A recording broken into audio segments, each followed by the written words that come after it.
തേങ്ങയൊക്കെ നമ്മൾ ചിരകിയിട്ട് കുറച്ചധികം ദിവസത്തേക്ക് സ്റ്റോർ ചെയ്ത് വെക്കാറുണ്ട്. അതുപോലെ തന്നെ നമുക്ക് തേങ്ങാപ്പാലും എങ്ങനെ സ്റ്റോർ ചെയ്ത് വെക്കാമെന്ന് ഇന്നത്തെ വീഡിയോയിൽ ഞാൻ പറയുന്നുണ്ട് കേട്ടോ. അപ്പോൾ രാവിലെയൊക്കെ നമുക്ക് ഒരുപാട് ടൈം സേവ് ചെയ്യാനായിട്ട് പറ്റും. അതുപോലെ തന്നെ ചിരവയില്ലെങ്കിൽ ഒരു അത്യാവശ്യത്തിന് കുറച്ച് തേങ്ങ ചെറുകണമെങ്കിൽ എന്ത് ചെയ്യും, അപ്പോൾ അതിനും നല്ലൊരു ടിപ്പ് കാണിക്കുന്നുണ്ട്. അതുപോലെ വേറെയും കുട്ടി കുട്ടി ടിപ്സൊക്കെ ഉണ്ട്. ഇന്നത്തെ വീഡിയോയിലേക്ക് എല്ലാവർക്കും സ്വാഗതം. വീഡിയോ കണ്ടു നോക്കിയിട്ട് അഭിപ്രായങ്ങൾ അറിയിക്കണേ. അപ്പോൾ നമുക്ക് ആദ്യത്തെ ടിപ്പ് കാണാം. ആദ്യത്തെ ടിപ്പിന് വേണ്ടിയിട്ട് ഞാൻ എടുത്തിട്ടുള്ളത് ഇതുപോലെ നേന്ത്രപ്പഴത്തിൻ്റെ തൊലിയാണ്. അപ്പോൾ നമ്മൾ സാധാരണ പഴം കഴിച്ചിട്ട് തൊലി വലിച്ചെറിഞ്ഞ് കളയല്ലേ ചെയ്യുക. ഈ ഒരു തൊലി നമ്മൾ ഇതേപോലെ എടുത്തിട്ട് അതിലേക്ക് കുറച്ച് അരിപ്പൊടി ഇട്ട് കൊടുക്കുക. അരിപ്പൊടി ആ ഒരു ഭാഗത്തുനിന്ന് നന്നായിട്ട് ഇങ്ങനെ സ്പ്രെഡാക്കി കൊടുക്കുക ഇതേപോലെ. ഇതിപ്പോൾ നല്ലൊരു സ്ക്രബായിട്ടുണ്ട്. ഇനി ഞാൻ ഇത് വെച്ചിട്ട് കയ്യിൽ ഇതേപോലെ ഒന്ന് സ്ക്രബ് ചെയ്ത് കൊടുക്കുകയാണ്. അപ്പോൾ ചെറിയ കരിവാളിപ്പ് കാര്യങ്ങളൊക്കെ ഉണ്ടാവില്ലേ, ബ്ലാക്ക് കളറൊക്കെ ഉണ്ടെങ്കിൽ നന്നായിട്ട് മാറിക്കിട്ടും. ആ ഒരു കൈയിൻ്റെ വിരലിലൊക്കെ ബ്ലാക്ക് കളറൊക്കെ ഉണ്ടെങ്കിൽ ഇതൊന്ന് ട്രൈ ചെയ്ത് നോക്കൂ കേട്ടോ. വീട്ടമ്മമാർക്ക് ജോലിയുടെ ഇടയിൽ തന്നെ ചെയ്യാവുന്ന ഒരു കുഞ്ഞു ടിപ്പാണ്. അപ്പോൾ അതുകൊണ്ടാണ് ഇത് ഉൾപ്പെടുത്തിയത്. എല്ലാവരും ഒന്ന് ട്രൈ ചെയ്ത് നോക്കൂ കേട്ടോ. നമുക്ക് ഇതിനു വേണ്ടി സമയം കളയാനൊന്നും ഉണ്ടാവില്ല. അപ്പോൾ പണിയുടെ ഇടയിലാകുമ്പോൾ ഇതുപോലെ ഒന്ന് ആക്കി വയ്ക്കുകയാണെങ്കിൽ അതങ്ങനെ നടന്നു പോകും. അപ്പോൾ ട്രൈ ചെയ്ത് നോക്കിയിട്ട് ഫീഡ്ബാക്ക് അറിയിക്കണേ.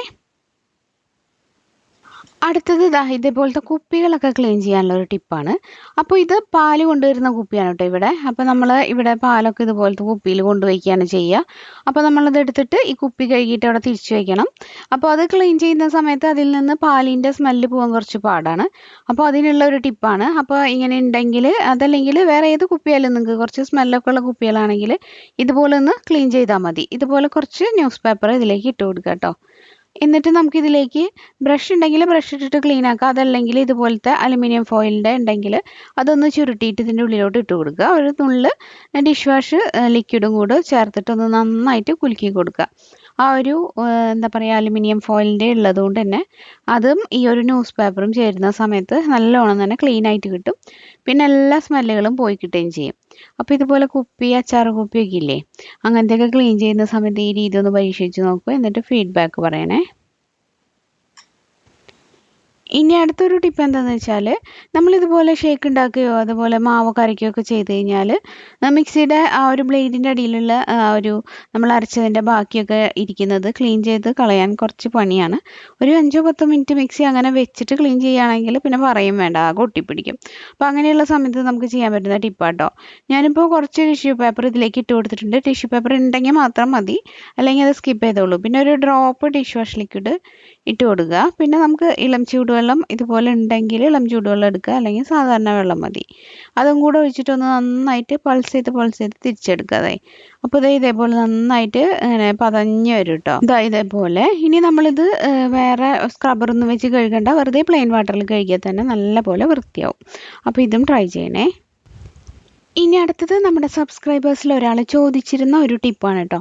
നമ്മൾ തേങ്ങയൊക്കെ ചിരകിയിട്ട് അത് കേടാവാതെ എടുത്തു വയ്ക്കില്ലേ, അതേപോലെ തേങ്ങാപ്പാൽ എങ്ങനെ സ്റ്റോർ ചെയ്ത് വെക്കുക എന്നുള്ളതാണ് ചോദിച്ചത്. അപ്പോൾ തേങ്ങാപ്പാലൊക്കെ നമ്മൾ ഒന്ന് ഉണ്ടാക്കിയിട്ടൊക്കെ കുറച്ച് ബാക്കി വരുന്ന സമയത്തോ, അതല്ലെങ്കിൽ ജോലിക്കൊക്കെ പോകുന്നവരാണെങ്കിൽ രാവിലെ പണി വേഗം തീർക്കാൻ വേണ്ടിയിട്ടോ ഒക്കെ ആയിട്ട് തേങ്ങാപ്പാൽ നമ്മൾ എടുത്തിട്ട് ഇതുപോലെ സ്റ്റോർ ചെയ്ത് വെച്ചാൽ മതി. അതിന് വേണ്ടിയിട്ട് നമുക്ക് ആവശ്യമായിട്ടുള്ളത് ഇതുപോലെ ഒരു ഐസ് ട്രേ ആണ്. അപ്പോൾ ഞാൻ ഇതേപോലെ തേങ്ങാപ്പാൽ ഓരോ കുഴികളിലായിട്ട് ഒഴിച്ച് വയ്ക്കുകയാണ്. ഇനി ഇത് കട്ടയാവുന്ന സമയത്ത് നമുക്കിത് മൊത്തത്തിൽ എടുത്തിട്ട് ഒരു ബോക്സിലാക്കി വെക്കാം. അപ്പോൾ അത്യാവശ്യത്തിന് ഓരോ കട്ട 1-2 കട്ടകൾ എടുക്കാമല്ലോ. ഇനിയിപ്പോൾ നിങ്ങൾക്ക് കുറച്ച് അധികം സ്റ്റോർ ചെയ്ത് വെക്കണമെങ്കിൽ ഐസ് ട്രേ മതിയാവില്ല. കുറച്ച് വലിപ്പമുള്ള പ്ലാസ്റ്റിക്കിൻ്റെ കണ്ടെയ്നർ ഉണ്ടാവില്ല, ഐസ്ക്രീമൊക്കെ വാങ്ങിക്കുന്നതോ ജാം വാങ്ങിക്കുന്നതോ ഒക്കെ ആയിട്ടൊക്കെ അങ്ങനത്തെ കണ്ടെയ്നറിലാക്കിയിട്ട് വെക്കുക. അപ്പോൾ നമ്മൾ ഓരോ തവണ കറിയിൽ എത്ര ആവശ്യമുണ്ടോ പാല്, അതിനനുസരിച്ച് വലിപ്പമുള്ള പാത്രം വേണം എടുക്കാനായിട്ട്. ഓരോ തവണയും നമ്മൾ എടുത്തിട്ട് അതിൻ്റെ തണുപ്പ് പോയ ശേഷം വീണ്ടും അത് തിരിച്ചു വെക്കാമെന്ന് വിചാരിക്കരുത്. അങ്ങനെ ചെയ്യുമ്പോൾ അത് കേടാവും. അപ്പോൾ നമ്മളത് മാത്രം ശ്രദ്ധിച്ചാൽ മതി കേട്ടോ ഇങ്ങനെ ചെയ്യുന്ന സമയത്ത്. അപ്പോൾ ഈ ഒരു രീതി നിങ്ങൾ ജോലിയൊക്കെ ഉള്ളവരാണെങ്കിൽ എന്തായാലും യൂസ്ഫുൾ ആവും. ട്രൈ ചെയ്ത് നോക്കിയിട്ട് ഫീഡ്ബാക്ക് പറയൂ കേട്ടോ. അടുത്തതായിട്ട് തേങ്ങ ചെരുകാനുള്ള ഒരു ട്രിക്കാണ്. അപ്പോൾ ഞാൻ തേങ്ങ ചെരുകാനായിട്ട് ഇതേപോലെ ഒരു സ്പൂൺ എടുത്തിട്ടുണ്ട്. ബാക്ക് ഭാഗത്ത് ഇതുപോലത്തെ ഒരു കുഞ്ഞു ഹോളുള്ള ഒരു അധികം യൂസ് ആക്കാത്ത ഒരു സ്പൂൺ എടുക്കുകയാണ് കൂടുതൽ നല്ലത്. പിന്നെ നമ്മൾ സോസിൻ്റെയൊക്കെ ഇങ്ങനത്തെ മൂടി ഉണ്ടല്ലോ, അത് ഞാൻ എടുത്തിട്ടുണ്ട്. അതിൻ്റെ നടുവിലായിട്ട് ഇതുപോലൊരു ഹോൾ ഇട്ട് വെച്ചിട്ടുണ്ട്. അപ്പോൾ ഒരു ഹാമറും ഒരു ചെറിയ ആണിയും ഉണ്ടെങ്കിൽ നമുക്ക് ഇതേപോലെ ഹോൾ ഉണ്ടാക്കി എടുക്കാൻ പറ്റും. പിന്നെ നമുക്കൊരു സ്ക്രൂ വേണം. പിന്നെ ഇത് അഴിഞ്ഞു പോകാതിരിക്കാൻ ഒരു ചെറിയ പ്ലാസ്റ്റിക്കിൻ്റെ ഷീറ്റ് എന്തെങ്കിലും ഒരു മൂടിയിൽ നിന്നോ അല്ലെങ്കിൽ എന്തെങ്കിലും ഒരു കണ്ടെയ്നറിൻ്റെ സൈഡിൽ നിന്നോ പഴയതിൽ നിന്ന് എന്തെങ്കിലും ഒരു പീസ് കട്ട് ചെയ്തെടുത്താൽ മതി. എന്നിട്ട് അതിന് ഒരു ഹോൾ ഉണ്ടാക്കിയെടുക്കണേ. അപ്പോൾ ഇത് നമ്മൾ ഒരിക്കൽ ചെയ്ത് കഴിഞ്ഞാൽ പിന്നെ കുറേ നാൾ നമുക്കിത് യൂസ് ആക്കാമല്ലോ. അപ്പോൾ ഇതിങ്ങനെ ചെയ്യുന്നത് ഒരു ബുദ്ധിമുട്ടായിട്ട് കരുതേണ്ടതില്ല. നമ്മൾ ഒരിക്കൽ ചെയ്താൽ പിന്നെ കുറേ കാലം നമ്മൾ അത് തന്നെ യൂസ് ചെയ്യാമല്ലോ. അപ്പോൾ ഇതാണ് സംഭവം. ഇവിടെ സെറ്റ് ആയിട്ടുണ്ട്. ഞാൻ ഇതുപോലെ ഇട്ട് നന്നായിട്ട് പ്ലെയർ വെച്ചിട്ട് ടൈറ്റ് ആക്കി കൊടുത്തിട്ടുണ്ട്. ഇനി നമുക്ക് ഈസി ആയിട്ട് ഇതുപോലെ ഇങ്ങനെ പിടിച്ചിട്ട് തേങ്ങ ചിരകി എടുക്കാൻ പറ്റും. അപ്പോൾ ചിരവിയില്ലാത്തവരൊക്കെ ആണെങ്കിൽ ഈ ഒരു ട്രിക്ക് ട്രൈ ചെയ്ത് നോക്കൂ കേട്ടോ.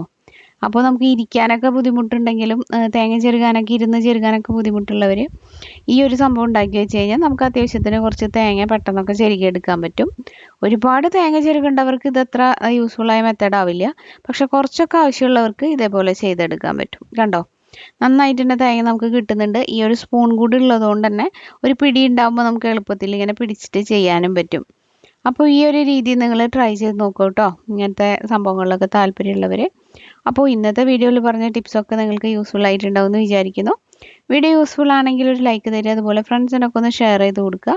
അഭിപ്രായങ്ങളൊക്കെ അറിയിക്കുക. ചാനൽ പുതുതായിട്ടാണ് കാണുന്നതെന്നുണ്ടെങ്കിൽ ഇതുവരെ സബ്സ്ക്രൈബ് ചെയ്തിട്ടില്ലെങ്കിൽ ഒന്ന് സബ്സ്ക്രൈബ് ചെയ്ത് സപ്പോർട്ട് ചെയ്യണേ. ഇനിയപ്പോൾ ഇതുപോലെ മറ്റൊരു യൂസ്ഫുൾ വീഡിയോ ആയിട്ട് വീണ്ടും കാണാം. എല്ലാവർക്കും നന്ദി. താങ്ക്